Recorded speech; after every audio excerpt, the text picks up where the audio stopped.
Now that we've sawn these, the lines defining the tails with the Japanese saw, we need to chisel these out. So in order to do that, I need to clamp the piece down on the bench. And I like to use my clamp block as a guide for the chisel. So I set it up, take a nice clean piece, run it over the jointer, make sure it's nice and straight, and then clamp it loosely and tap your guide piece so that's right up to the scribe line, right over the center of the scribe line. You've got to be consistent. It's possible that your scribe line may vary a little bit side to side. So if you go about to the center, you'll be should be consistent front and back, because you've got to flip this piece over afterwards and chisel from the other side.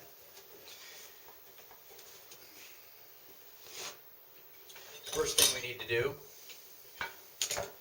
is I just sharpened these chisels, so there's a nice mirror edge, nice sharp edge on there. And I'm going to define the back of my cut all along the waist pieces. And I'll talk about this later, but I'm hitting this pretty good. I'm not really beating on it, but making a nice deep definition line. Then I'll go to a 3/8 chisel. In cherry, I use a 1/4" chisel, but in pine, I can get away with the 3/8, and this is again nice and sharp.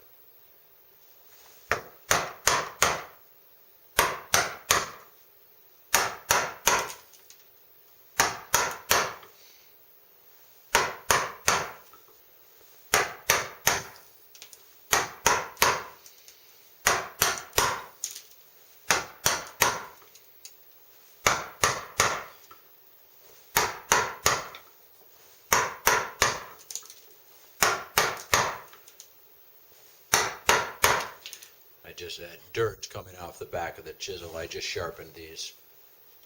That's from the whetstone. And we're getting in there pretty close. I'm going to zoom a little more so we can see that chiseling. I split it into thirds. I take a little big bite on the first one, and I angle the chisel back to get the chips to spit out. I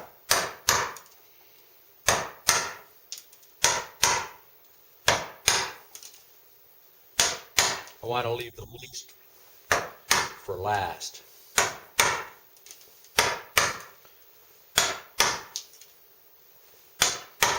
When I have to bring it tight up, straight up and down against the our guide piece.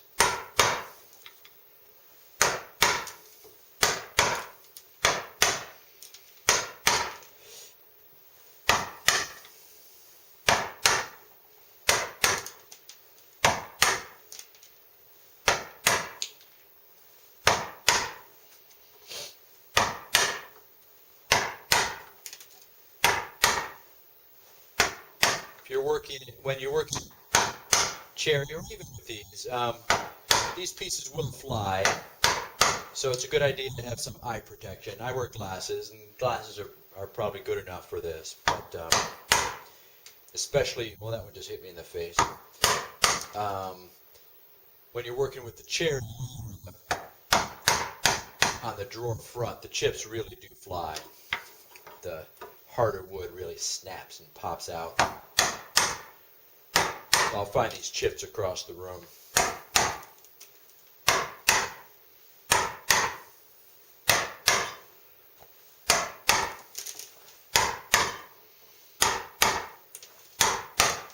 So I'm going about 3/4 of the way through the piece, or just over half anyway. And chip out the real loose one. Anything that's sticking up, you want to chip out, and then we'll unclamp and flip the piece over and finish the chiseling from the back.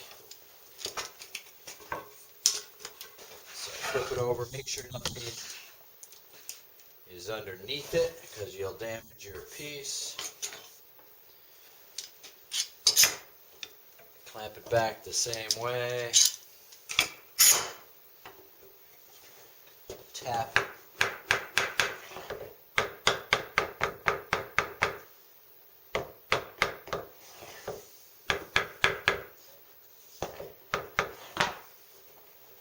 Put it in position and crank it down. Crank these down really tight.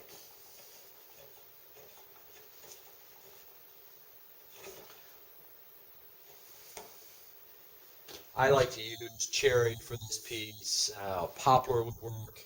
Pine's a little soft. I don't like to use maple or ash. They're so hard that they may, with the vibrations, they may slide on your piece. So now we've defined the lines here, and it's always a good idea, again, to mark our waist, because looking from the top, it's hard to tell. From the end, you can obviously see what's going on there. Back up a little bit. So I'm going to define the line again, but instead of using the 1-inch chisel, I'm going to use a 3/4-inch chisel. I want it, it'll cut a little deeper, and I don't want to hit as hard because this will break right down and it'll split up through the face of the wood. So you just want to define it not as hard as before.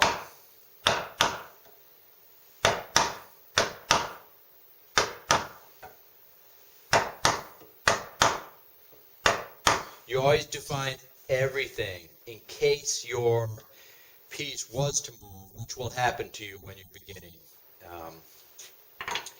That way you define your line and you could slide it back into position if need be. You need to keep an eye on that.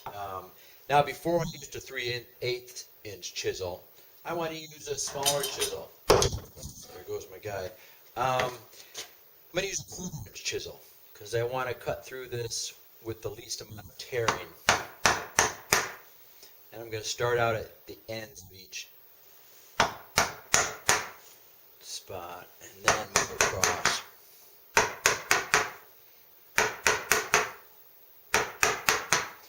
You'll see these chisels are all freshly sharpened, and it's cutting pretty good. But there's always a little tearing, especially with the pine, but you'll get it with other woods too. And it depends on the piece of wood to use. And you are the piece of wood. This piece may cut cleanly here, not cleanly here. You know, the grain varies across the width of a board.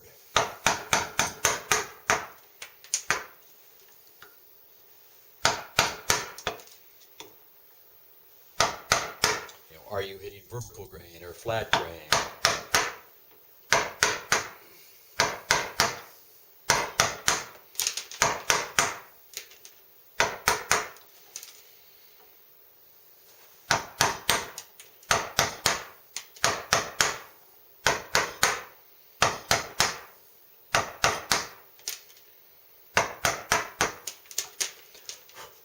Okay, so that looks pretty good. It's a little tiny piece left there at the end, which you could get after you stand it up and put it in the vise. But you can also get it now.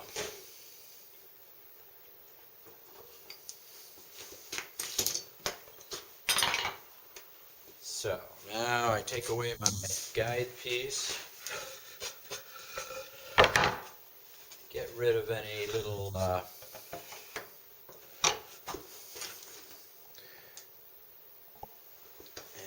things that are left in the corners. You may want to just check those corners. The first times you do it, you're going to leave some stuff in there. Try not to blow out the back side. I'm using this hand to stop the chisel from going all the way through. If I go all the way through, I can tear the back side. Also working with the part labeled out right in the front. This is the outside. I always work with the outside facing me.